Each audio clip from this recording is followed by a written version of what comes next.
What's poppin', Carolina Nation and all my Pantherologists? Welcome to yet another edition of Pantherology. Excuse me. So today's edition of Pantherology, we are going to talk about why I think Teddy Bridgewater is no longer the future of the Carolina Panthers. Now, I get it. I was on that bandwagon, but let me dive into this and explain more, okay? Let me explain myself here.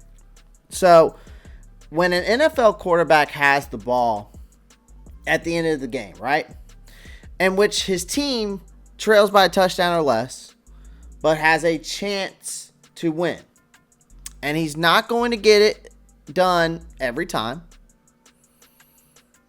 but he has to get it done some of the time, right? And so far this season, Carolina Panthers quarterback Teddy Bridgewater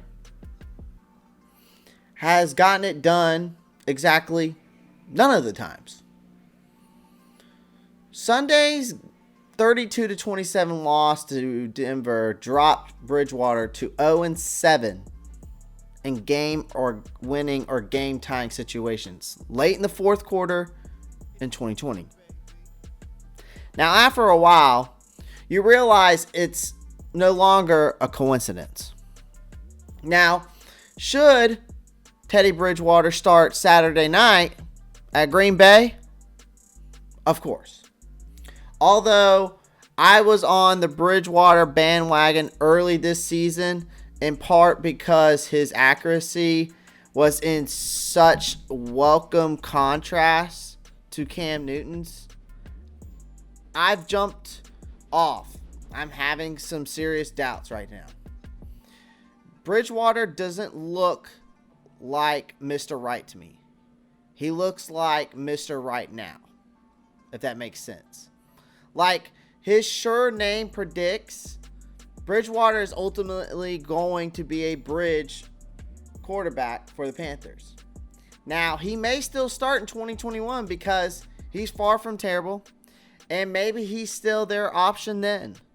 But the Panthers are going to have to get somebody else groomed for the most important job on the team. Now, Bridgewater has had some, guess you could say, bad luck and not enough help in these end of game situations. He was missing Christian McCaffrey and DJ Moore on Sunday, but he also shows no signs of being the guy who will guide the Panthers on a deep playoff run, even when the team around him gets better in a year or two, which it will. Now, the Panthers head coach, Matt Rule, said after the game he still believed in Bridgewater and that he was the quarterback who he thinks he can build a winning program around. But the fact Rule was even being asked the question gives you an idea of how wrong it's gone for the Panthers in close games this season. Tell me if you did something similar to this Sunday afternoon at Bank of America Stadium with Carolina trailing 32-27 Sunday, but on the verge of stuffing the Broncos on defense and getting the ball back with 2 minutes and 48 seconds left to go. I said to one of my colleagues, how will the Panthers mess this one up?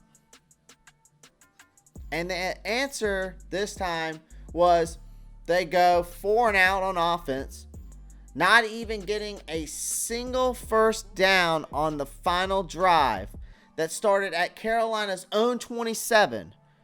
Bridgewater made 2 critical mistakes, rushing a third down play before the 2-minute warning, and then throwing a 1-yard pass on 4th and 8 on Carolina's last offensive play.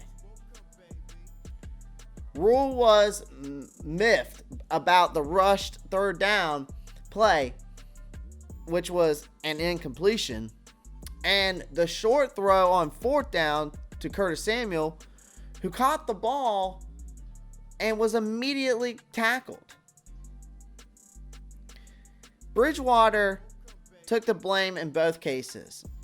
And let's remind everyone right here that the quarterback with the amazing return from injury backstory is far from the only problem in these 7 botched late game situations. I mean, we can go back. Let's go back and look at these games. All right, let's review these 12 other games that, you know, we won and lost. All right, so Las Vegas, for example. The Panthers got too cute on the play call, handling the ball to little used Alex Arma on 4th and 1, down 34-30, no game, ball game. Chicago, Bridgewater throws a late interception while targeting DJ Moore. New Orleans, Bridgewater takes a sack. You just can't take on 3rd and 11, forcing Joey Sly's game-tying field goal attempt, which was from 65 yards and it's short. Would you expect anything less? Atlanta, see Chicago. That's all I have to say about that. Kansas City, Bridgewater gets Carolina to midfield and runs out of time. Sly misses a potential game-winning field goal from 67 yards out. Would you expect anything less? Minnesota, Bridgewater misses an open touchdown throw to Moore after a play call comes in late. On the next series, he sets Carolina up nicely, but Sly misses indoors from 54. 3 missed field goals from Sly, 2 Bridgewater interceptions, and 1 horrendous call by offensive coordinator Joe Brady. And then there's Sunday and the 4 and out, which started with a first down sack in which the quarterback had hardly any chance to get rid of the ball. There have been all kinds of errors. And people have been saying, my bad, all season at Bank of America Stadium. You can say, my bad, which is quotes from Rule, but you can only say that so many times. That's from Matt Rule. And he's exactly right. I mean, Carolina is 4-9, needs to win a few close games in the fourth quarter to remind themselves it's even possible. And one more thing, something a lot more important than that. In the first or second round of the 2020 NFL Draft, the Panthers are going to need to take a quarterback. Guys, that is my video on today's topic of why Teddy Bridgewater isn't the future of the Carolina Panthers. Comment down below. Let me know what you think. Pound that like button. Pound the subscribe button. And click that post notification so you get the new videos when you come out. Panther Nation, Pantherologists, there's still good days coming ahead. And as always, keep pounding.